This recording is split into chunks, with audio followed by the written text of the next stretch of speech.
This is Damla Aktekin with A Drop of Om. Today I will tell you a little bit more about sacred sites and how to visit them and what to do when you visit them. So, one of the things that I do in my practice is I take a group of people every year to a sacred site that's close to where I live, which is the America's Stonehenge in Salem, New Hampshire.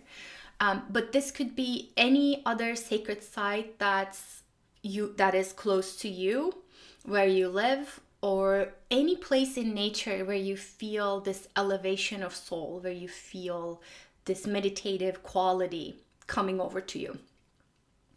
So a lot of times these places are places of increased electromagnetic activity, and thus so they activate and enhance your electromagnetic activity, which is your field beyond your physicality. And they happen where the ley lines of earth, most of the time, ley lines of the earth or the meridians of the earth intersect and form an earth chakra, similar to what's happening in our bodies, where the meridians intersect and or the energy lines intersect and create our chakra points. So in these special places, when you go in, you feel your a deep sense of reverence. You feel more presence, and you are in tune with nature and everything that's around you. So that's one thing that happens. So another thing to think about when you are coming to a sacred site is the symbolic nature. A lot of times these places are places of worship. They have been for millions of years. Think of the Stonehenge in England. And similarly, the Stonehenge in America used to be a sacred sacrifice site. And it's been carbon dated to be over 4,000 years old, potentially one of the oldest man-made structures in America. So in these places, when you're going there, it's important to realize you're not just going to, yes, you will feel the benefit of being in a heightened electromagnetic energy field, and you will feel this sense of expandedness in you, but also it's a symbolic journey. In the America's Stonehenge, there is a stone structure that's around, it's like a bigger structure around the actual site. As soon as you step through, there's a path that takes you to the center of the place, where you sit down and you meditate, and you can feel the energy to be the strongest. But it is also symbolic of your journey in. In your journey in, there are going to be lots of obstacles. So this is not a straight path. It's not, there are stones there are branches. And with each step, not only that, but paying attention to where you're coming in and entering the space. Where do you go out? And where does your attention get captured? What do you see around you?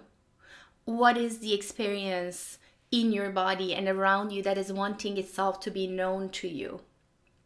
And as you get deeper and deeper to this place, there's actually a chamber, the oracle chamber, that we go in and meditate in, and it's dark and it's moist. And when you go in to meditate there, you're gonna meet yourself. So some people go in and they're able to go deep and meditate. Some people go in and they're met with they meet the obstacle that's between them and being in that enlightened place. A few people have reported just experiencing fear as they go in, which is, to me, that which is asking them to be seen and heard and understood. Also, in the spiritual path, as well as the actual path leading to the heart, or the heart of the sacred site or the space, there will be obstacles. So when we go there and visit this space, there are other people visiting. There will be noisy children. There will be other adults talking, joking. So how do you deal with that? Do you let your attention get taken away? Or are you able to come back to where you are? Or even recognizing how you respond. Are you responding with anger? Are you responding with heightened sensitivity? So all of these things play a role in your experience of the sacred site. The third piece that comes in is your intention,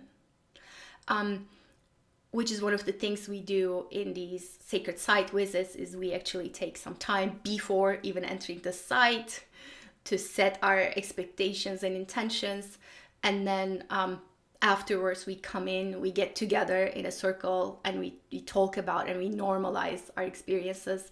But in the intention specifically, the main important thing is to be open to the experience, to not label or judge what's happening, and to be observant of what's coming up, the way you're experiencing this, the way things are shifting and evolving for you. And then when it comes down to it, this is all, it's not just an outer journey, it's an inner journey. And what you give to it is what you will get out of it. So keeping that in mind. So I'm going to leave you with this. If you go to my website at dropofom.com, you can see the event is called Replenish Your Well. It's a sacred site ritual and a meditation, and we have a few other rituals around there that involve giving thanks to Mother Earth and nature and allowing ourselves to absorb these energies. But apart from that, taking from this video what would make you inspired to visit a natural place and be one with that place. What are you bringing in? What is the intention? And then noticing what is actually capturing your attention, as well as all the obstacles that are rising up to the surface. So I'm going to leave you with that. Enjoy your nature visit. And if you are able to and willing to join me, just go to adropofom.com and find Replenish Your Well. Thank you very much.